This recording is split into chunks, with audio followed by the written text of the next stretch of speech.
So, welcome back for December's dividend update. I get it wrong every time. So, this last one for the year, we did our second best month of the year, so for December.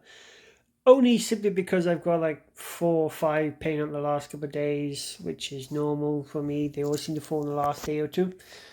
So, let's go into the app and find out how we did this month. So apparently you're back, which means we can go from here. Actually, I will show you where the portfolio is doing at the minute. As you can see, I had a nice big drop by year, and that's because I took £800 out to put towards an emergency fund. So, with that being the case, we've got 7,416 in the account. It would have been 8,300, but as I said, I took 800 out time, and so I paid in since then. So as it works out, we've still got Aberdeen, we've still got Anglo Pacific, we've still got Assura, still got BP, still got British Tobacco, still just Social Housing, got Diversity Energy Company, Edison Property Investment, GCP Infrastructure, Hypnosis Funds Funds, Imperial Brands, Lloyds Banking Group, PIMCO, Primary Health, Real Estate Credit Investments, Regional, and the Renewables Infrastructure Group. So, let's see where we're at. I had a few this month. There's a couple of big ones coming now at the end of, well, it's the end of this month, but they're not paying out till January. So, our total dividends are now to £462.11. Then to kickstart the month off, we had PIMCO, which is the monthly payer, paying us £1.41. We had Primary Health Properties paying us £5.43. I say that's just me. Esden Property Investment, £1.67. That's the other monthly pay I've got. Then we've got Gnosis Songs Fund, £4.60. Then we've got GCP Infrastructure, £5.26. £6.70 from BP. £6.35 would have been a bit more, but for the first time this year, I've actually been charged withholding tax.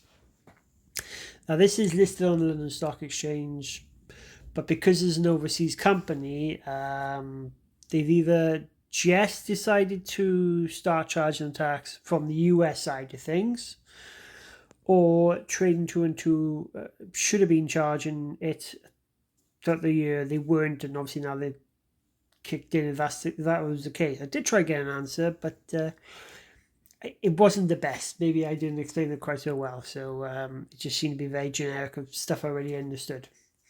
Like I said, it could be they've made changes in legislation in the US, and now they're applying it to overseas holdings as well, in terms of its overseas listing, I should say. If it's listed on the stock exchange, but it's an American company, up until now, maybe they haven't charged them withholding tax.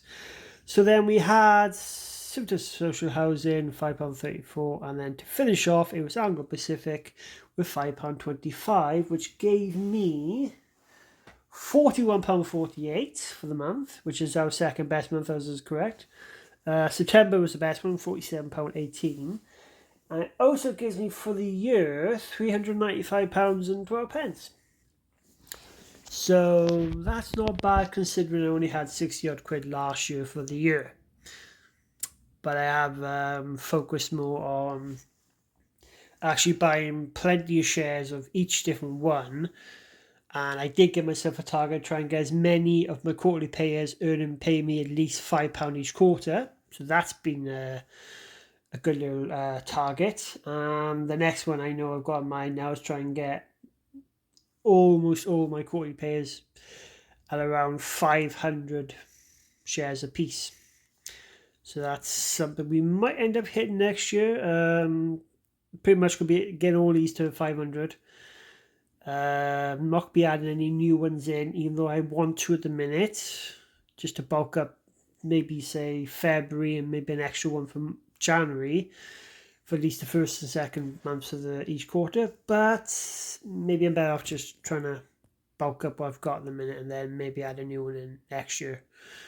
BP's going to be one to definitely add to, but because it's £3 on a share, it's going to take weeks for me to just add a couple of hundred shares to it. So yeah, that'd be certainly a challenge. So yeah, that's it. 462 in total, 395 for the year.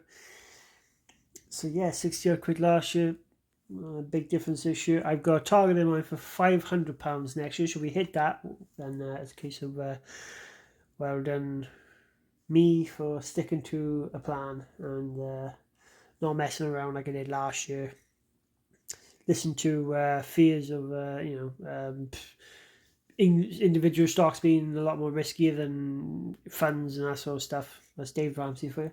And then just buying little bits and pieces, little companies, you're better off buying a food begin with, add to them, and then you can add others in. And as you've got more of a decent bit of dividends coming in each month, that seems to be the better way of doing it.